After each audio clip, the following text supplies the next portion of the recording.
आज हम जो टॉपिक डिस्कस करेंगे वो है community visit bye community worker. जैसा कि आप जानते हैं कि कम्युनिटी वर्कर को जब तक कम्युनिटी में नहीं जाएगा, लोगों से नहीं मिलेगा, उसके संदेश की जो अहमियत है वो उतनी नहीं रहती है। क्यों? क्योंकि वो उनकी नीड्स और प्रॉब्लम्स को जान नहीं पाता है। इसीलिए कम्युनिटी विजिट के क्या क्या पर्पस हैं, ये कैसे करनी चाहिए, अगर हेल्थ कैंप्स ऑर्गेनाइज करने हैं या हेल्थ कैंपेन्स ऑर्गेनाइज करने हैं जिसमें आप हेल्थ एजुकेशन देते हैं, उसके स्टेप्स क्या हैं और वो करना क्यों ज़रूरी है, ये सब जानेंगे आज हमारे साथ डॉक्टर विजय राय मौजूद है हमारे स्टूडियो में, जो हमें इस विषय में डिटेल में बताएंगे। डॉक्टर साहब, आपका स्वागत है। धन्यवाद। डॉक्टर साहब, सबसे पहले मैं ये जानना चाहूंगी कि कम्युनिटी क्या है और कम्युनिटी नीड असेसमेंट क्या होती है और ये क्यों करनी ज़रूरी है। देखिए, कोई भी समाज, देश, गांव, उसकी पहचान है कि उसमें रहने वाले लोग, और जब भी कुछ व्यक्ति विशेष या ग्रुप्स एक समान कल्चर, समान भावनाएं, समान परिवेश में रहते हैं तो हम उसे एक कम्युनिटी कहते हैं। और आपने बहुत सही कहा कि कोई भी कम्युनिटी वर्कर का सबसे बड़ा फ्रंटियर, सबसे बड़ा चैलेंज उसकी कम्युनिटी है। परिवार में जाना, परिवार के थ्रू समाज तक जाना, अपने संदेश पहुंचाना, उसके लिए बहुत आवश्यक है कि हम कम्युनिटी को जानें और उसके परिवेश को जानें और उसकी नीड्स को जानें। कम्युनिटी की नीड को जानना एक कम्युनिटी वर्कर के लिए बहुत ज़रूरी है। शब्द अपने आप में बड़ा है, कम्युनिटी नीड, लेकिन सच्चाई में ये है कि लोग जब एक कम्युनिटी में जहाँ रहते हैं वो अपनी बीमारी, अपने हेल्थ की नीड्स, अपनी समस्याओं और अपनी ज़रूरतों के बारे में जो जानते हैं वही उनकी नीड है। और एक अच्छा वर्कर को एहसास होना चाहिए कि उसकी नीड्स क्या है। तो कम्युनिटी नीड को जानने के लिए कम्युनिटी विजिट्स हमारा एक तरीका है जिसके बारे में मैं अभी बताऊंगा आपको। और कम्युनिटी नीड असेसमेंट क्यों ज़रूरी है? क्योंकि इसके ज़रिए हमें पता चलता है कि कम्युनिटी हमसे क्या चाहती है। जो संदेश हम दें वो संदेश कम्युनिटी की नीड के मुताबिक तय होते हैं, और कम्युनिटी नीड के ज़रिए ही हम ये तय करते हैं कि कौन कौन सी सेवाएं लोगों को दी जाएं। जो भी समाज है, जो भी सरकार है और जो भी हेल्थ सिस्टम है, वो भी जानना चाहता है कि कम्युनिटी क्या चाहती है, जिससे कि अपने प्राइमरी हेल्थ सेंटर के ज़रिए, अस्पतालों के ज़रिए वही सेवाएं उनको प्रदान की जाएं। जी डॉक्टर साहब, आपने जैसे बताया कि हमारे कम्युनिटी में जाने के कोई पर्पस होते हैं, कोई डिफाइंड। क्या कम्युनिटी हेल्थ वर्कर को कोई चेकलिस्ट बनानी चाहिए कम्युनिटी में जाने से पहले, ताकि वो कुछ ऐसी चीजें हैं जो भूल ना जाए और बाद में उसका जो पर्पस है वो सॉल्व ना हो? जी, बिल्कुल सही कहा आपने। कोई भी वर्कर कम्युनिटी में जब जाता है तो कभी न कभी उसकी पहली विजिट ज़रूर होती है, और जब वो पहली विजिट में जाए तो उसको ये बहुत आवश्यक है कि वो उसके बारे में अच्छे से सोच करके, समझ करके, प्लान करके जाए। तो सबसे पहले जिस दिन आपकी विजिट नियत है उससे पहले आप कोशिश करें कि ज़्यादा से ज़्यादा जानकारी पहले लेकर रखें, जिसमें कि आप उस एरिया के हेल्थ रिकॉर्ड्स के ज़रिए जा सकते हैं, अपने सब सेंटर या अपनी ANM या अपना जो भी पब्लिक हेल्थ नर्स है उस एरिया की, उसके ज़रिए आप उनको डिस्कस करें, उनसे पूरे रिकॉर्ड, पूरी जानकारी लें, उनकी राय लें। कम्युनिटी में हमारे वर्कर के साथ साथ आशा भी होती हैं, ANM होती हैं, आंगनवाड़ी वर्कर्स होते हैं, वो भी एक अच्छा ज़रिया है आपके विजिट से पहले आपकी तैयारी करने के अंदर। कोशिश करें कि आपके पास पहले ही उस इलाके में जो भी लीडर्स हैं या ऐसे व्यक्ति विशेष जो वहाँ के लोगों को राय दे सकते हैं या जिनके राय की लोग वैल्यू करते हैं, जैसे कि गांव के प्रधान हैं, उस गांव में रहने वाले गवर्नमेंट के ऑफिशियल्स हैं, स्कूल का प्रिंसिपल है, रिलीजियस फिगर्स हैं, मंदिर के या गुरुद्वारे के या आपके कोई भी जो रिलीजियस लीडर है वो भी एक इम्पॉर्टेंट व्यक्ति है। उन लोगों के बारे में जानकारी रखिए। इसके अलावा जो जो जानकारी आप देना चाहते हैं वो पहले अपने पास रखिए, उसको प्रायोरिटाइज करके रखिए। और इसके अलावा आपके साथ जो जो चीज़ें ज़रूरी हैं आप जो ले जाना चाहें, चाहे वो फ्लिप चार्ट्स हैं, जैसे मान लीजिए आपको लगा कि मुझे कोई जानकारी देनी है, उसके लिए जो मटेरियल चाहिए, फ्लिप चार्ट्स हैं, पोस्टर्स हैं, उनको साथ ले जाइए, जिससे कि आप वहाँ जब जाएं तो आपको लगे कि मैं पूरी तरह से वेल इक्विप्ड हूँ। जैसे कि डॉक्टर साहब ने आपको बताया कि चेकलिस्ट बनाना, आप जाने से पहले क्या करेंगे, वहां जाकर क्या करेंगे और आने के बाद क्या करेंगे, ये तीनों समय की चेकलिस्ट आपके पास पहले से ही तैयार होनी चाहिए। इसीलिए हम कहते हैं कि प्लानिंग जो कम्युनिटी वर्कर करेगा जाने से पहले, वो एक बहुत ही अहम कदम होता है। किसी भी काम को, हम घर में भी कोई काम करते हैं तो हम पहले प्लान करते हैं, या ऑफिस में भी कोई काम करते हैं तो प्लान करते हैं। इसी तरह से हमें जब कम्युनिटी में विजिट पे जाना है तो उसका प्लान कैसे करना है वो डॉक्टर साहब हमें अभी डिटेल में बताएंगे। लेकिन मैं एक चीज और ऐड करना यहाँ चाहूंगी कि कम्युनिटी वर्कर को, जैसे कि अभी बताया गया आपको कि लीडर्स के नाम, कम्युनिटी के बारे में जानना बहुत जरूरी है कम्युनिटी में जाने से पहले। वो आप अपने हेल्थ सेंटर के या हॉस्पिटल के रिकॉर्ड से जान सकते हैं पढ़ के, या वहाँ के स्टाफ से जानकारी ले सकते हैं। अब मैं डॉक्टर साहब से गुजारिश करूंगी कि हमें प्लानिंग के बारे में बताएं कि कम्युनिटी विजिट कैसे प्लान की जाती है। मैंने शुरुआत जब चेकलिस्ट कही तो चेकलिस्ट के साथ ही साथ आपने देखा कि एक प्लानिंग के बारे में मैंने अपने आप ऑटोमेटिकली बोलना शुरू कर दिया, क्योंकि चेकलिस्ट एक आउटकम है आपके प्लान की। चेकलिस्ट वो एक लिस्ट है जिसे आप अपने साथ लेके जाएंगे, जाने से पहले चेक करेंगे कि मैंने ये रख लिया, ये रख लिया, ये रख लिया कि नहीं। लेकिन चेकलिस्ट एक अच्छे प्लान का परिणाम है। प्लानिंग कैसे करनी है? सबसे पहले आप अपना ऑब्जेक्टिव, अपना ध्येय जो है सेट करें कि मैं जो विजिट कर रहा हूं, मेरी उस विजिट से क्या मैं चाहता हूं, क्या पब्लिक को मिलना चाहिए, मेरे ध्येय क्या है, मेरा उद्देश्य क्या है। और मेरा उद्देश्य वो होगा जो मैंने अपने एरिया के डॉक्टर से या पीएचएन से या एएनएम से जो मुझे संदेश मिले हैं, या जो मुझे ट्रेनिंग में पता चला था, वो सारी की सारी चीज़ें मैं अपने पास बैकग्राउंड में रखूंगा और उन्हें लिस्ट करूंगा जो कि मेरे ऑब्जेक्टिव्स होंगे। उसके बाद मैं इस जानकारी का इस्तेमाल करूंगा कि अब मैं जिस नियत दिन पर या जिस समय पर जब जाऊंगा तो उस दिन मैं वहां क्या मैसेज दूंगा।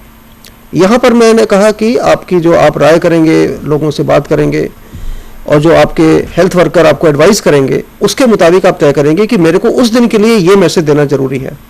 गागर में सागर नहीं बनानी चाहिए, एक ही विजिट में सारी चीज़ें नहीं करनी चाहिए। आपको ये देखना पड़ेगा कि आपके पास जो लोग जिनसे आप मिलेंगे उनके पास कितना समय है, उनकी ज़रूरतें क्या हैं। तो अगला स्टेप प्लानिंग का होगा कि आपको अपने मन ही मन मैच करना पड़ेगा कि मैं क्या कहना चाहता हूं और लोग क्या चाहते हैं। लोग जो चाहते हैं उसकी प्रायोरिटी होगी, आप जो चाहते हैं अपनी लिस्ट में से वही चीज़ उनको बताएंगे। डेट और टाइम फिक्स करना भी एक बहुत बड़ी कला है। याद रहे कि आपकी विजिट अगर बोझ बन जाएगी कम्युनिटी पर तो लोग कोई मना नहीं करेगा, लेकिन जब आप पहुंचेंगे तो आपको कोई मिलेगा नहीं। तो इसलिए उचित समय और दिन आप तय करें, कहाँ आप मीटिंग करेंगे, वहाँ कौन कौन लोग रहेंगे। एक न एक लोकल कांटेक्ट अपना ज़रूर रखिए जो आपको हेल्प करे, जो वहाँ पर आपके बिहाफ पर लोगों से कोऑर्डिनेट करे। अपने जो लिस्ट आपने बनाई थी, जो लीडर्स की आपने बनाई थी, उस विजिट में आप एडिक्वेट समय रखें अपने पास कि मीटिंग से पहले या मीटिंग के बाद उन व्यक्ति विशेष से मिलना बहुत ज़रूरी है, कोई छूटने ना पाए। कभी कभी क्या होता है कि आपने मिले कुछ सब लोगों से, लेकिन आपने क्योंकि प्लानिंग नहीं करी, कोई आदमी छूट गया, पता चला कि वो आपके प्रोग्राम या आपके खिलाफ हो गया। तो ये जो डायनेमिक्स हैं, ये जो कम्युनिटी में लोगों के जो विचार हैं, लोगों की भावनाएं हैं, ये हमेशा ध्यान रखनी चाहिए। उनकी कल्चरल बिलीफ्स के बारे में जानना, वो लोग कैसा सोचते हैं, उनकी जो वैल्यू सिस्टम है उसको आपने कंट्राडिक्ट नहीं करना है। अगर आप उनको मॉडिफाई भी करना चाहते हैं तो आपको इतने सहज तरीके से करना होगा। ये सारी चीज़ों के लिए आपके प्लान में एक स्ट्रैटेजी होनी चाहिए। अपने इलाके में होने वाली जो इंस्टीट्यूशंस हैं, आपके इलाके में जो पब्लिक ऑफिसेज हैं, उनको भी ध्यान रखिए, क्योंकि उनके अंदर काम करने वाले लोग भी आपके एक अच्छे सहयोगी बन सकते हैं, उन्हें भी इन्वॉल्व कीजिए। इसके अलावा जैसे मैंने कहा था कि चेकलिस्ट जो आपने बनाई है उसके अंदर आपके पास लोगों के नाम और पते और डिटेल्स, कॉन्टैक्ट नंबर्स आपके पास होने चाहिए। जो आप उस दिन लोगों को अगर आप इंटरव्यू करना चाहते हैं तो जो फॉर्मेट जिसके अंदर आप इंटरव्यू करेंगे, या अगर हिस्ट्री लेना चाहते हैं, उस हिस्ट्री के जो कंपोनेंट्स क्या होंगे वो आपको सारे आपके पास पता होने चाहिए। ऑब्जेक्टिव जैसे मैंने बताया था आपके पास लिस्टेड होने चाहिए, और पहली विजिट के अंदर ये प्रिपरेशन और ज़्यादा ज़रूरी है। इसके लिए आप अपने गाइड या एकेडमिक काउंसलर से, कोलीग से, उनसे राय कीजिए, उनकी तैयारी में उनको साथ लीजिए। और याद रहे कि कोई भी सक्सेसफुल विजिट कम्युनिटी में वो आपकी प्रिपरेशन का द्योतक है। जितनी अच्छी प्रिपरेशन उतनी अच्छी आपकी विजिट की आउटकम होगी। डॉक्टर साहब, आपने बहुत ही अच्छे तरीके से हमें ये बताया कि प्लानिंग कैसे करनी चाहिए कम्युनिटी विजिट की। जाने से पहले कम्युनिटी वर्कर को बहुत सारी चीजें ध्यान में रखनी चाहिए। अब कम्युनिटी विजिट का सब कुछ आपने फाइनल कर लिया जाने से पहले, बट अब कम्युनिटी विजिट जब करने जाएंगे वहां क्या करेंगे और वहां आपकी क्या स्ट्रैटेजी होगी, इसके विषय में डॉक्टर साहब थोड़ा हाईलाइट करिए। देखिए, स्ट्रैटेजी बेसिकली एक तरीका है, एक सोच है, ये भी आपके एक प्लान का हिस्सा है। हम स्ट्रैटेजी इस तरह से कहते हैं कि किसी भी प्लान की कामयाबी आपकी स्ट्रैटेजी पे डिपेंड करती है। अगर आप मुझसे पूछें कि संक्षेप में अगर मैं कहूं कि क्या क्या स्ट्रैटेजी के कंपोनेंट आप रख सकते हैं, तो मैं आपको जो लिस्ट बताऊंगा ये मत समझिएगा ये फाइनल है। जब आप कम्युनिटी में जाते हैं, लोगों से इंटरेक्ट करते हैं, स्ट्रैटेजी इवॉल्व होती है। हर एरिया की, हर व्यक्ति विशेष की आपकी अपनी कार्यशैली आपकी स्ट्रैटेजी तय करेगी। सबसे पहली स्ट्रैटेजी और जो ज़रूरत है कि आप अपने लिसनिंग स्किल्स को आप ध्यान रखें। अच्छे से अगर आप जिससे भी बात करें, कितना ध्यान से आप उसकी बात को सुनते हैं, कितनी एम्पैथी या कितनी कंसर्न या कितने एक लगाव के साथ आप उसकी बात सुनते हैं, किस तरह से आप उनके माइंड से अपने आप को कनेक्ट कर पाते हैं, ये आपकी स्ट्रैटेजी का एक मुख्य और एक प्रमुख हिस्सा होना चाहिए। इसके अलावा आपकी स्ट्रैटेजी है कि कोशिश करें कि लोग अपनी मदद खुद करें। आप एक अकेले सोचें कि मैं पूरी कम्युनिटी की मदद अकेले कर दूंगा, अकेले नहीं हो सकता है। आप उनको ये समझाएं और बताएं एज ए स्ट्रैटेजी कि आपको अपनी मदद खुद करनी है और आप इसके लिए कैपेबल हैं। मैं तो सिर्फ as a guide, as a catalyst काम कर रहा हूँ। इसके अलावा जानकारी और नॉलेज के ज़रिए उन्हें अपनी नीड्स खुद पहचानने का मौका दीजिए। यानी कि लोगों को ये बताना आवश्यक नहीं है कि वो उन्हें कुछ नहीं आता। एक अच्छा कम्युनिटी वर्कर कभी भी ये नहीं शो करता कि वो लोग या कम्युनिटी के लोग अधूरे हैं। उन्हें बताना है कि वो संपूर्ण है। सिर्फ उन्हें एक हल्का सा अगर एक इनिशिएटिव लें, अपनी नीड को खुद पहचानें, अपनी प्रायोरिटी सेट करें, अपने रिसोर्सेज को पहचानें और उन्हें एलोकेट करें, ये एक बहुत ज़रूरी चीज़ है। इसके अलावा कम्युनिटी वर्कर को एनकरेज करना चाहिए कि इवन कम्युनिटी में भी कुछ लोग ऐसे हैं जो बहुत ज़्यादा डाउन ट्रॉडन हैं, जिनके यहाँ कोई जाता नहीं है या लेकिन जिनकी नीड्स एक जैसी हैं। ऐसे ग्रुप्स को एनकरेज करना कि वो लोग इकट्ठे बैठें, एक साथ बात करें, जिन्हें हम आम भाषा में सेल्फ हेल्प ग्रुप्स भी कहते हैं। उन्हें आप एम्पावर कीजिए, जानकारी दीजिए, उन्हें बताइए कि कहाँ कहाँ से उन्हें मदद मिल सकती है और क्या क्या लोकल सोर्सेज वो यूज़ कर सकते हैं, उन्हें इस्तेमाल कीजिए। और अंतिम कि आपकी स्ट्रेटजी में फाइनल चीज़ है कि लोगों को मोटिवेट करना, उत्साहित करना कि वो आपके प्लानिंग प्रोसेस में पार्टिसिपेट करें, वो एक जागरूक कम्युनिटी के मेंबर की तरह से उसके अंदर शामिल हों और उन सारी एक्टिविटीज़ के अंदर पार्टिसिपेट करें। अगर आप उन्हें मोटिवेट कर पाएंगे, आपका काम मैं समझता हूँ 90% पूरा हो जाएगा। जी डॉक्टर साहब, जैसे आपने बिल्कुल सही कहा कि मोटिवेशन कम्युनिटी का बहुत ही ज़रूरी है, क्योंकि हम लोग सिर्फ वहाँ जाते हैं उनकी सहायता करने के लिए। अगर हम उनको साथ लेके चलेंगे प्लानिंग के टाइम में, जब हम अपना कोई कार्यक्रम करते हैं, इम्प्लीमेंट करते हैं, इवैल्यूएशन के टाइम में, क्योंकि बाद में तो उनको अपने आप ये सब करना है, तो इसलिए बहुत ज़रूरी है उन्हें मोटिवेट करना। जैसे कि डॉक्टर साहब ने अभी हमें एक टर्म बताई, सेल्फ हेल्प ग्रुप्स।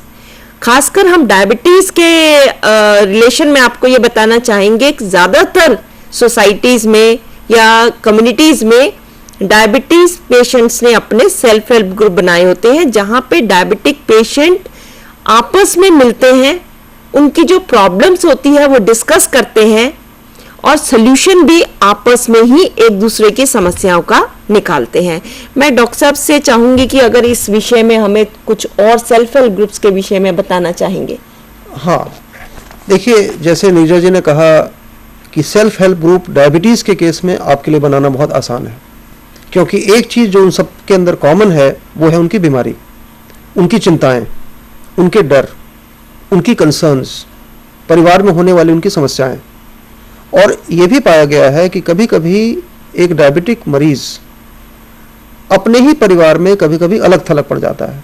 लोग उसकी बात नहीं सुनना चाहते, लोग उसे दबाव देते हैं कि तुम ये करो या ये मत करो, और वो हमेशा अपने आप को समझता है कि अब ये लोग वैसे नहीं रहे जैसे पहले थे। अगर इन लोगों को मैं संगठित करके एज ए कम्युनिटी वर्कर अगर मैं उन्हें इकट्ठा कर दूं, जहां वो सारे लोग अपनी अपनी चिंताएं एक साथ अगर जिक्र करें, डिस्कस करें, अपने समाधान निकालें, एक दूसरे के दुख को शेयर करें, एक दूसरे की कठिनाइयों को हल करने की कोशिश करें, इवन कभी कभी ये लोग अपनी ही समस्याओं को लेके अगर हंसें इकट्ठे, मैं समझता हूँ ये चीज़ बहुत ज़रूरी है और ये बहुत आवश्यक है कि सेल्फ हेल्प ग्रुप हम बनाएं। जी, अब डॉक्टर साहब कुछ एक्शंस जो कम्युनिटी वर्कर को लेने चाहिए या कुछ एटिकेट्स जिसे हम कहते हैं वो फॉलो करना चाहिए कम्युनिटी विजिटर को, वर्कर को, क्योंकि कम्युनिटी वर्कर ये ना सोचे कि मैं कम्युनिटी वर्कर हूँ और जो मैं कहूँगा वो लोगों को सुनना पड़ेगा, या जैसे भी मैं उनके साथ बातचीत करूँ तो लोग उसको एक्सेप्ट करेंगे। तो इसके विषय में, क्योंकि ये बहुत सेंसिटिव इशू है, हम कम्युनिटी में जा रहे हैं, कम्युनिटी वाले हॉस्पिटल में या हेल्थ सेंटर में नहीं आ रहे हैं, तो इसके विषय में कुछ आप बताइए। हाँ, ये आपका सवाल सुन करके मुझे थोड़ा सा अपने मेडिकल स्टूडेंट के टाइम का वक्त याद आ गया कि हम लोग जब नए नए डॉक्टर बनते हैं और नया नया ज्ञान प्राप्त करते हैं तो समझते हैं कि हम अब एक आम एवरेज आदमी से सुपीरियर हो गए हैं, और जब जब हम कम्युनिटी में जाते हैं तो उस सुपीरियरिटी कॉम्प्लेक्स के ज़रिए हम बात करते हैं। मुझे याद है कि हमारी शुरू की फील्ड विजिट्स जो हैं, जो हमने करी, जो हमें ट्रेनिंग के तौर पे ले जाया जाता था, तो कुछ जगहों पे हम सब कुछ सबके सब अपनी अपनी गलतियां करते थे, जिसमें सबसे कॉमन गलती थी कि कहीं किसी पर जब किसी ने सवाल किया आपसे तो अक्सर आदमी कह देता है कि डॉक्टर मैं हूँ कि आप, काउंसलर मैं हूँ कि आप, कम्युनिटी वर्कर मैं हूँ कि आप।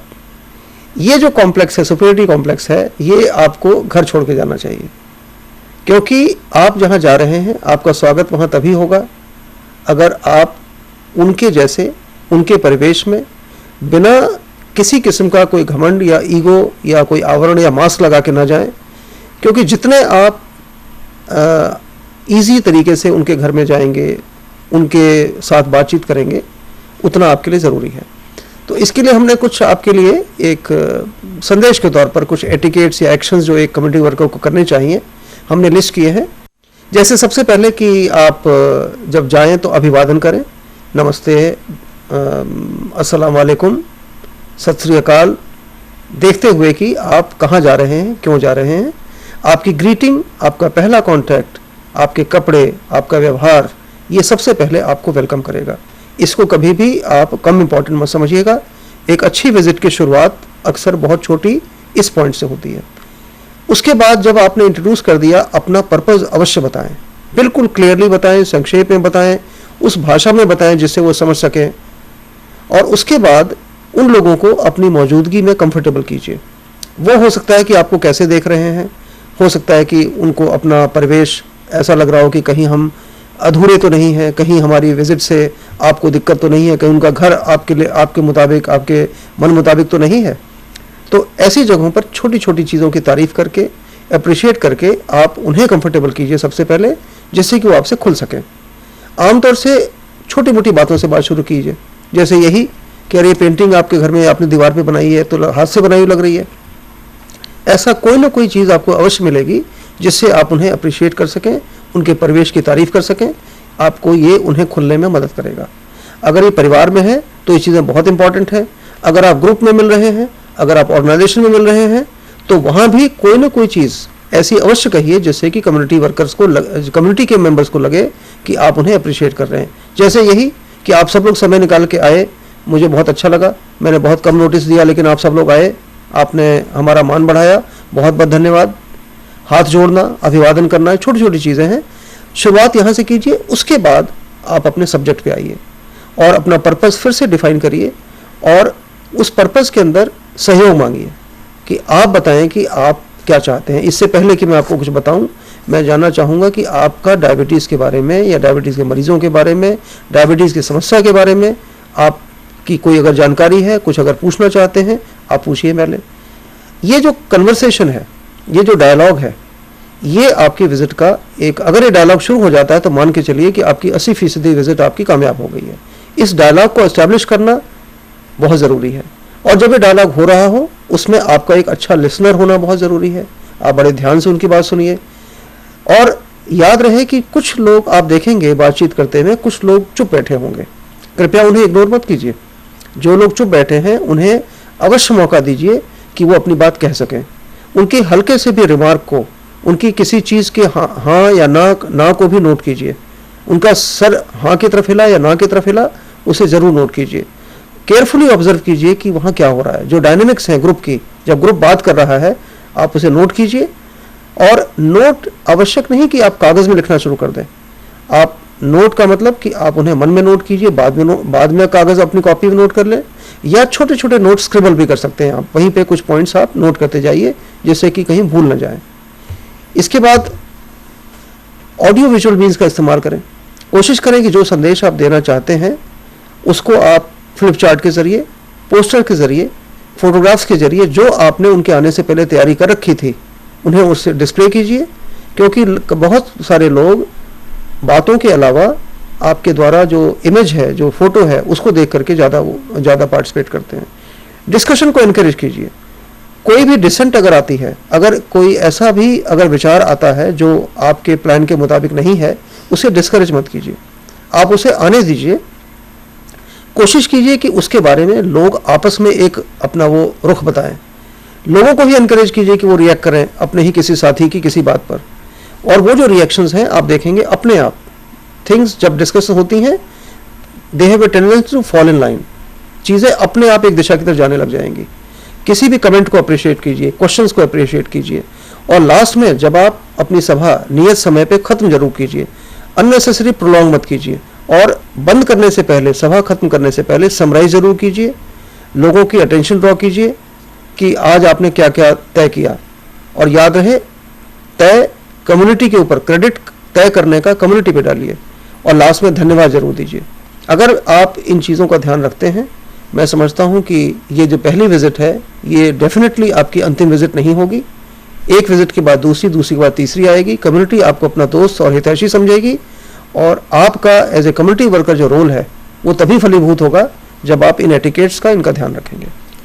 धन्यवाद डॉक्टर साहब, आपने बहुत अच्छी तरह हमें बताया कि क्या क्या चीज़ें हमें ध्यान में रखनी चाहिए। क्योंकि कम्युनिटी में हर तरह के लोग होते हैं। जैसे कि आपने बताया, जब डिस्कशन हो रही होती है तो कई बार क्या होता है कि दो ग्रुप्स बन जाते हैं और उनमें बहस छिड़ जाती है जी। तो उस सिचुएशन को भी कम्युनिटी वर्कर को बहुत ध्यान से और बहुत तरीके से हैंडल करना बहुत जरूरी होता है। क्योंकि आप किसी भी साइड का पक्ष नहीं ले सकते हैं और आपको जजमेंटल नहीं होना है कि एक पक्ष सही कह रहा है और दूसरा गलत कह रहा है। रादर आपको कंसेंसस पे उनको लाना है कि दोनों सही हैं और दोनों को कैसे आपस की बात भी मनवाई जाए। तो ये सब बातें हमें याद रखनी बहुत ही आवश्यक है। अब आते हैं कि हम डायबिटिक पेशेंट के लिए जब जाते हैं कम्युनिटी में, हम कहाँ जा सकते हैं और उनके लिए क्या क्या एक्टिविटीज हम कर सकते हैं, इसके विषय में डॉक्टर साहब अब हमको बताएंगे कि हम कम्युनिटी में सिर्फ घरों में जा सकते हैं या कहीं और भी जा सकते हैं। बहुत सही कहा आपने। हर कम्युनिटी में आप देखेंगे कुछ ऐसी जगहें होती हैं जहां लोग इकट्ठे होते हैं, इकट्ठे होना पसंद करते हैं। जैसे कि गांव की चौपाल, गांव का स्कूल और गांव का मंदिर।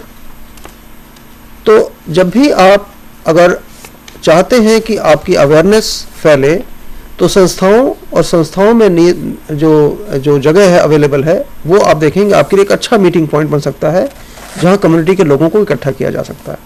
ये चॉइस आपकी है। और स्कूल के बारे में मैं एक खास बात कहना चाहूँगा कि स्कूल एक ऐसी जगह है, एक ऐसी संस्था है जहां हर परिवार का एक प्रतिनिधि वहां मौजूद है। वो प्रतिनिधि उस घर का बच्चा है। और बच्चों के बारे में मैं कहना चाहूँगा, गांव हो चाहे शहर, हर परिवार में बच्चे की एक वैल्यू है। पूरा का पूरा परिवार बच्चे की परवरिश, बच्चे की देखरेख में जुड़ा रहता है। बच्चों के जरिए दिए जाने वाले संदेश अक्सर बड़े कारगर और बड़े अच्छे सिद्ध होते हैं। हेल्थ का मैसेज बच्चों के जरिए देना एक बहुत अच्छी स्ट्रेटजी है। इसके लिए आप आवश्यक है कि आप हेड ऑफ इंस्टीट्यूशन से मिलें। सीधे ये नहीं कि सीधे स्कूल में चले गए। सबसे पहले अपना मंतव्य अपने स्कूल के प्रिंसिपल, उस इलाके के प्रिंसिपल को बताएं, अपने ऑब्जेक्टिव्स बताएं और आप ये बताएं कि स्कूल के वो प्रोग्राम्स या स्कूल की वो प्रायोरिटीज़ या स्कूल के वो चीज़ें जो जहां स्कूल चाहता है हेल्थ का कोई आदमी उनसे बात करे, आप ऑफर कीजिए कि आप उसके बारे में असिस्ट कर सकते हैं। बच्चों से ग्रुप्स में मिले, उनके टीचर की मौजूदगी में मिले, जिससे कि आपके द्वारा दिया गया संदेश या उससे जुड़े हुए क्वेश्चंस वो टीचर भी आपको सॉल्व कर सके। क्योंकि हो सकता है आप हर वक्त बच्चे का जब सवाल पूछे तो आप हर वक्त नहीं होंगे, लेकिन वो टीचर जरूर मौजूद होगा। तो टीचर को भी एजुकेट करके उनको अप्राइज करना, उनको कॉन्फ्रेंस में रखना अपने बहुत आवश्यक है। इसके अलावा आप जो कॉमन कंसर्न्स है बच्चों की, लेक्चर आप दे रहे हैं लेकिन उनके अंदर वो सारी चीज़ें कवर करें जो एक आम बच्चा आपसे पूछ रहा है। पूछने वाली बातें ही बताएंगे तो बच्चा सुनेगा, और नहीं तो मैसेज आपका हवा में चला जाएगा। इसके अलावा आप कुछ छोटे छोटे प्रोग्राम ऑर्गेनाइज कर सकते हैं। स्कूल में क्विज ऑर्गेनाइज करें, उनके अंदर छोटे छोटे इनाम ले सकते हैं। अगर इलाके के जो आपके NGOs हैं, प्राइमरी हेल्थ सेंटर्स हैं, आपके इलाके में काम करने वाली हेल्थ वाली सोसाइटीज़ हैं, जैसे IDHS है, सब सेंटर्स हैं, स्टाफ वेलफेयर ऑफिसर्स हैं, प्रधान गांव के प्रधान के पास भी आजकल कुछ फंड्स होता है। शहरों के अंदर भी बहुत सारी ऐसी समाज सेवी संस्थाएं हैं जो ऐसी फंडिंग करती हैं। एक कम्युनिटी वर्कर के तौर पे आपको ये मालूम होना चाहिए कि लोगों के नीड्स क्या हैं और लोगों की पास रिसोर्सेज क्या हैं। जैसे बच्चों को क्विज के लिए अगर मान लीजिए आप कहें कि एक स्पॉन्सर मिल जाए कि क्विज को जीतने वाले बच्चों के लिए छोटे छोटे इनाम कर दिए जाए, आप देखेंगे लोग तुरंत आगे आके करेंगे। पेरेंट टीचर एसोसिएशंस आजकल सारे स्कूलों में पाई जाती हैं। उसी में ही अगर आप एक अपील करें, बहुत सारे ऐसे प्रबुद्ध नागरिक मिलेंगे, ऐसे पेरेंट्स मिलेंगे जो चाहेंगे कि हम इस पैसे में हम खर्च कर सकते हैं। PTA की मीटिंग के जरिए भी आप चाहें तो रिसोर्सेज ऑर्गेनाइज कर सकते हैं। तो ऐसी जो आप एक्टिविटीज़ करेंगे, क्विज है, कॉम्पिटिशन्स हैं, पोस्टर कॉम्पिटिशन्स हैं, आप उन्हें उसमें लोगों को बुलाइए, ओपिनियन लीडर्स को बुलाइए, उनसे इनाम दिलवाइए। क्योंकि एज ए कम्युनिटी वर्कर आप लोगों को जोड़ने के लिए हैं, और जुड़ने वाले लोग कौन कौन है? सारे स्टेक होल्डर्स। इन सारे लोगों को, चाहे वो बच्चे हैं, बच्चों के परिवार में बीमार लोग हैं, उस इलाके के कम्युनिटी के सारे लोग हैं, ये सर स्टेक होल्डर्स हैं। इन सबको जोड़ना आपका प्राइमरी ऑब्जेक्टिव है। डॉक्टर साहब, आपने जैसे कि बताया कि स्कूल एक बहुत ही अच्छी जगह है जहां पे बच्चे सीखकर आगे कम्युनिटी में हमारा मैसेज दे सकते हैं। ऐसे ही मैं एक और सवाल आपसे पूछना चाहूंगी, जैसे हमारे वर्किंग प्लेसेस हैं, ऑफिसेज हैं या इंस्टीट्यूशंस हैं बड़े, वहां पे भी हमारे बहुत डायबिटिक पेशेंट होते हैं, लेकिन उनको कई समस्याएं आती हैं क्योंकि डायबिटिक पेशेंट को अपने खाने का ध्यान रखना है, बीच बीच में चेकअप के लिए जाना है, तो कई बार उनको छुट्टी की प्रॉब्लम आती है, या कई ऑफिसेज में उनको खाना उनके डेस्क पे नहीं खाने देते हैं, उनको एक कॉमन प्लेस में खा के जाना पड़ता है। तो क्या कुछ डायबिटिक वर्कर इन इंस्टीट्यूशन में जाके उस इंस्टीट्यूशन में इन्फ्लुएंस कर सकता है जो डिसीजन मेकर हैं वहाँ के? देखिए, कोई भी कम्युनिटी वर्कर करने, जहाँ तक आपने पूछा सकने की बात, हाँ, सकने में कोई कमी नहीं है, बिल्कुल कर सकता है। लेकिन याद रहे कि कम्युनिटी वर्कर आमतौर से, खासतौर से जो हमारे लर्नर्स जो सुन रहे हैं हमारी बात को, हो सकता है कि वो ऐसी परिस्थिति में, ऐसी स्थिति में ना हो कि जहां उनकी बात को कोई आदमी तवज्जो दे, या हो सकता है कि अपने आप को कोई संस्था में जाएं और उस संस्था वाले आपको, वो जाएंगे तो अपने किसी हेल्थ वर्कर या डॉक्टर जो साथ में हेल्थ इंस्टीट्यूशन होगा उसके साथ। जी, मेरा इशारा वही था कि ये आवश्यक नहीं है कि कम्युनिटी वर्कर ये सारा बीड़ा अपने सर पे उठाए। इसके लिए उसे जुड़ना होगा हेल्थ सिस्टम के साथ। हेल्थ सिस्टम में अगर वो अपने इलाके में अपने द्वारा ऑब्जर्व की गई चीज़ों को अगर शेयर करेगा उस प्राइमरी हेल्थ सेंटर के इंचार्ज से, या उस एरिया की पब्लिक हेल्थ नर्स से, या लेडी हेल्थ विजिटर से, या अर्बन सेंटर्स में हॉस्पिटल्स हैं, हेल्थ सेंटर्स हमारे अर्बन में भी हैं। जी जी, अगर वो जहाँ जहाँ जाता है और वहाँ अगर वो ये बात शेयर करता है, तो ऐसे में जो टीम, हॉस्पिटल की टीम है, हॉस्पिटल के अंदर जो डेजिग्नेटेड स्पेशलिस्ट हैं, वो एज ए टीम अगर जाएं तो वो संस्था के जो भी इम्पोर्टेंट लोग हैं उन्हें इन्फ्लुएंस कर सकते हैं, उनको राय दे सकते हैं, उन्हें बता सकते हैं कि आपके यहाँ जो ये लोग हैं इनकी नीड है। जैसे कि हर आदमी को इंसुलिन लगा के आना है, अगर कोई आदमी इंसुलिन पर है तो उसकी स्पेसिफिक नीड्स हैं। अगर कहीं पे ऐसी समस्या कोई आ रही है तो उसको डेफिनेटली हेल्प की जा सकती है। कोशिश ये की जानी चाहिए कि संस्था में भी ऐसे छोटे छोटे ग्रुप्स बनाने को एनकरेज करें। हेल्थ वर्कर को एनकरेज करना चाहिए कि एक संस्था में अगर डायबिटिक लोग 5 या 7 या 8 लोग हैं, वो लोग भी एक छोटा सा अपना ग्रुप बनाएं, अपना समाज बनाएं और अपनी बातों को अपने वेलफेयर बोर्ड के जरिए, लोकल डॉक्टर के जरिए कह सकते हैं। हेल्थ वर्कर का रोल एज कैटलिस्ट है। वो ये ना सोचे कि ये सारी चीज को करने का दारोमदार उसके ऊपर है, क्योंकि इतना बड़ा जिम्मा वो नहीं उठा सकता, लेकिन एज ए कैटलिस्ट वो काम कर सकता है। जी, मेरा यही मतलब था कि जब वो एक्टिविटीज करने जाते हैं और जो ऑब्जर्व करेंगे वो आके अपनी टीम के साथ डिस्कस करें, ताकि उनके आसपास जो हेल्थ सेंटर है या हॉस्पिटल है उनकी टीम जाके उस इंस्टीट्यूशन में कोई एक्टिविटीज ऑर्गेनाइज कर सकती है। इसी से रिलेटेड हम नेक्स्ट आते हैं कि अब ये एक्टिविटीज कैसे ऑर्गेनाइज करे जाएं, जिसे हम कहते हैं हेल्थ कैंपेन्स या हेल्थ कैंप्स। ये हेल्थ कैंपेन्स क्या होते हैं और अच्छे हेल्थ कैंपेन के फीचर क्या हैं, इसके विषय में डॉक्टर साहब हम आपसे जानना चाहेंगे। देखिए, हेल्थ कैंपेन एक सेट ऑफ एक्टिविटीज है, एक सेट ऑफ एक्शंस हैं, जिनका कि एक औचित्य है, एक नियत उनका ऑब्जेक्टिव है, और उसे ये आप डेफिनेशन देखेंगे, activities are carried out in a defined area with defined objective through effective use of media. 3 चीजें हमने कही इसके अंदर, कि किसी भी कैंपेन के अंदर जो ऑब्जेक्टिव है वो ब्रॉड होता है।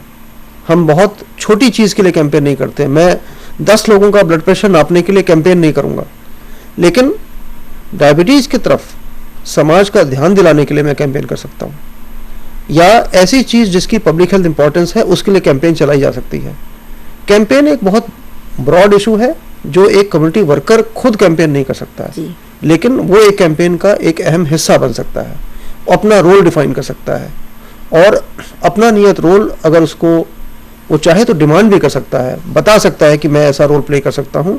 उसके लिए उसको कैंपेन की एक्टिविटीज, उसके ऑब्जेक्टिव्स और उसका उस कम्युनिटी जिसको कि वो रिप्रेजेंट करता है, उस कम्युनिटी पे उसका प्रभाव वो बता सकता है। कैंपेन्स जो हैं आमतौर से लोगों को जानकारी देती हैं जिससे उनका एटीट्यूड बदले। मैंने कहा ना कि कैंपेन का ऑब्जेक्टिव बड़ा ब्रॉड है। इसके अलावा कम्युनिटी वर्कर को पार्टिसिपेट करने के लिए आमतौर से उसमें रोल रहता है, और वो रोल कैंपेन जो चलाती है, कोई ना कोई संस्था या कोई ना कोई डिपार्टमेंट इस कैंपेन को चलाता है, उसके लिए वो रिसोर्सेज मुकर्रर करता है, उसके लिए कोई स्ट्रेटजी बनाता है, उसके लिए मीडिया मैनेजर्स होते हैं, कैंपेन मैनेजर्स होते हैं, ऑर्गेनाइजर्स होते हैं, और ये एक बहुत बड़े लेवल पे किया जाता है। आमतौर से डिस्ट्रिक्ट लेवल पे किया जाता है, स्टेट लेवल पे किया जाता है, रीजनल लेवल पे किया जाता है, नेशनल लेवल पे किया जाता है। जैसे आप देखें कि बहुत सारी कैंपेन्स हैं जो कि आप देखते हैं नेशनल लेवल पे होती हैं। जैसे पोलियो का सबसे बड़ा कैंपेन, शायद इससे बड़ा कैंपेन हमारा और किसी डिजीज के लिए नहीं हुआ जितना ओरल पोलियो बच्चों के लिए किया गया है। वो शायद आप अपने किसी भी विजिट में पोलियो डे से पहले देखेंगे तो उसकी अवेयरनेस कैसे फैलाई जाती है, उसके अलग अलग तरीके से वो अवेयर करते हैं लोगों को। जी, पल्स पोलियो कैंपेन जब आपने ये बात छेड़ी है, तो किसी कैंपेन का इससे बढ़िया उदाहरण आपको नहीं मिलेगा, जिसमें कि मात्र कुछ साल पहले ये कैंपेन सरकार ने शुरू करी, और पोलियो जैसी खतरनाक बीमारी को जड़ से खत्म करने की ये कैंपेन थी। इस कैंपेन में 10 साल लगे, कई करोड़, सैकड़ों करोड़ रुपए लगे, लेकिन नतीजा आज जो है हम विश्व में गर्व से कह सकते हैं कि आज इंडिया पोलियो फ्री हो गया है। ठीक है, तो ये कैंपेन, इसकी शुरुआत कैसे हुई कि कैंपेन की जड़ पकड़ी इस बात से कि हमारे पास एक टेक्नोलॉजी आई जिसको कि पल्स पोलियो का नाम दिया गया, कि अगर हम किसी भी समाज में, किसी भी कम्युनिटी में, किसी देश में 85% या उससे अधिक बच्चों को एक ही दिन अगर हम पोलियो ड्रॉप्स पिला दें, तो ये पाया गया था कि इससे जो जंगल वायरस है, जो वायरस जो खतरनाक बीमारी पैदा करता है, उसको हम खत्म कर सकते हैं, उसका नंबर घटा सकते हैं। क्योंकि जो पोलियो वायरस है वो compete करता है जंगल वायरस के साथ। जंगल वायरस का मतलब बीमारी फैलाने वाला, और धीरे धीरे उसको विनाश कर देता है। ये है टेक्नोलॉजी। इस टेक्नोलॉजी को किसी ने उस टाइम पे इंडियन एकेडमी ऑफ पीडियाट्रिक्स ने इसको पेश किया, और पेश करने के बाद इन्होंने उसे सरकार को कहा। सरकार ने इसके इम्पैक्ट को समझा, उसकी पॉलिटिकल इम्प्लीकेशंस को समझा, नेशनल बेनिफिट को माना, और तब एक कैंपेन शुरू हुई, और आज उसका नतीजा आपके सामने है। इसका मतलब है कि ऐसे ही डायबिटीज के लिए भी, जैसे कहते हैं कि इंडिया एक हब बनेगी डायबिटीज की, तो इसके लिए भी जो सरकार ने हमारा नेशनल प्रोग्राम चलाया है, तो उसके तहत भी हो सकता है कि सरकार इसकी अवेयरनेस के लिए भी कोई कैंपेन शुरू करे, ताकि, और कम्युनिटी वर्कर का हमारा यहाँ पे क्या है, उसको एक हिस्सा बनना पड़ेगा अपने हेल्थ सिस्टम के साथ। एक ये मैं बहुत पोलियो कैंपेन के साथ ही मैं अगला जो ये बात जोड़ने वाला था उसके साथ, कि ऐसी ही मुहिम डायबिटीज के लिए भी नेशनल लेवल पर भी और दिल्ली स्टेट लेवल पर भी मुहिम ये जारी की गई है। और ये पाया गया है कि इवन हमारे स्लम के इलाकों में गरीब लोगों के अंदर भी डायबिटीज बन रही है, और डायबिटीज ऑलमोस्ट एक एपिडेमिक की फॉर्म में उभर के आ रही है। तो वो भी कैंपेन चालू हो चुकी है। उसके तहत सारे हेल्थ सिस्टम में हम लोगों ने डायबिटीज क्लिनिक्स चलाने शुरू किए हैं।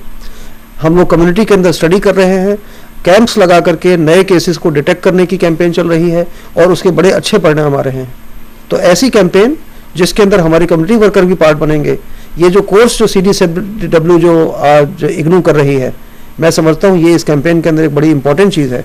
और मैं इस बात के लिए आपको तहे दिल से इग्नू को धन्यवाद दूंगा कि आप लोग बहुत अच्छा काम कर रहे हैं इसके लिए। धन्यवाद डॉक्टर साहब। जैसे कि आपने एक वर्ड और हमें बताया, हेल्थ कैंप्स। अगर हमें आप शॉर्ट में बताएंगे हेल्थ कैंप्स क्या होते हैं और इन्हें करना क्यों जरूरी है, और क्या क्या एक्टिविटीज हेल्थ कैंप्स के अंडर की जा सकती हैं? हेल्थ कैंप वही जो मैं आपको ब्रॉड ऑब्जेक्टिव जो मैंने कैंपेन के अंदर बताया, जब हम उसे छोटे लेवल पर जब हम ऑर्गेनाइज करना चाहते हैं तो हम उसे हेल्थ कैंप कहते हैं।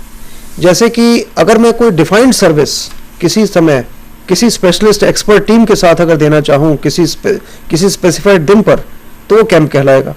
कैंपों के उदाहरण आपने देखे होंगे, जैसे डायबिटीज़ के लिए अगर हम चेकिंग करते हैं, जैसे भी मैंने स्लम्स के अंदर कैंप्स की बात कही थी, कि पता चला कि हमने मुनादी करा दी कि फला तारीख को फला दिन, उस दिन मुफ्त में डायबिटीज़ के मरीजों का या लोगों के 50 साल से ऊपर के जो लोग हैं उन सबके खून की जांच की जाएगी, ब्लड शुगर के लिए, या ब्लड प्रेशर की जांच की जाएगी, या ब्लड डोनेशन कैंप लगाया जाएगा।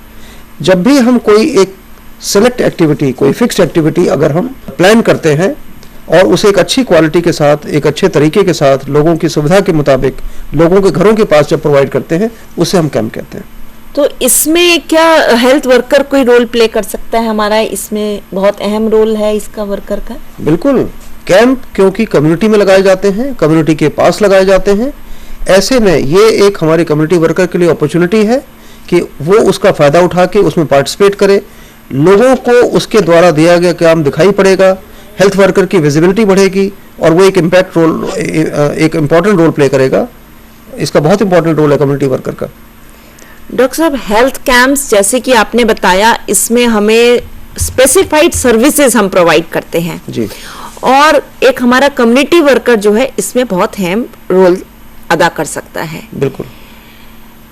कम्युनिटी वर्कर के बारे में मैं कहूँगा कि जो कैंप्स हैं, कभी कभी हेल्थ सिस्टम ये तय नहीं कर पाता कि मैं कैंप कहाँ लगाऊं, किस समय लगाऊं, किन लोगों के लिए लगाऊं। हेल्थ वर्कर ही एक ऐसा आदमी है जो फीडबैक देगा, इंपॉर्टेंट फीडबैक देगा, जिससे कि जो हमारे हेल्थ प्लानर्स हैं, हेल्थ अथॉरिटीज़ हैं लोकल की, डिस्ट्रिक्ट की, वो इस सिग्नल की वजह से वो कैंप वहाँ लगाएंगी। तो यानी कि अपने एरिया में कैंप लगवाने की राय देना, कैंप को अपने यहाँ लगवाना, बुलाना, NGOs को इन्वॉल्व करना, लीडर्स को इन्वॉल्व करना, डिसीजन मेकर्स को इन्फ्लुएंस करना, ये कम्युनिटी वर्कर के वो रोल हैं जहाँ की उसको अल्टीमेटली पहुँचना है, जिससे कि वो अपनी कम्युनिटी के लिए, अपने समाज के लिए कुछ ना कुछ कर सके। यानी कि हमारा कम्युनिटी वर्कर बहुत ही अहम रोल प्ले कर सकता है हेल्थ कैंपेन्स और हेल्थ कैंप्स ऑर्गेनाइज करने के लिए। बिल्कुल। आज सबसे पहले मैं डॉक्टर साहब आपका शुक्रिया करती हूँ कि आपने हमें बहुत ही अच्छे तरीके से बताया कि कम्युनिटी विजिट कैसे की जा सकती है, उसके पर्पस क्या होते हैं, हमें एक्शंस और एटिकेट्स क्या फॉलो करने चाहिए कम्युनिटी वर्कर को, और स्कूल में, वर्किंग प्लेसेस पे जाकर वो क्या क्या एक्टिविटीज कर सकता है एक हमारे हेल्थ सिस्टम के साथ जुड़ के, और हेल्थ कैंपेन्स और हेल्थ कैंप्स का क्या महत्व है, और कम्युनिटी हेल्थ वर्कर का इसमें क्या रोल है। आशा करती हूँ कि हमारे सभी स्टूडेंट्स इस बात का ध्यान रखेंगे जब वो अपनी प्रैक्टिकल एक्टिविटी करेंगे कि जब भी कम्युनिटी विजिट के लिए जाएं तो अपनी पूरी प्लानिंग करके जाएं। धन्यवाद।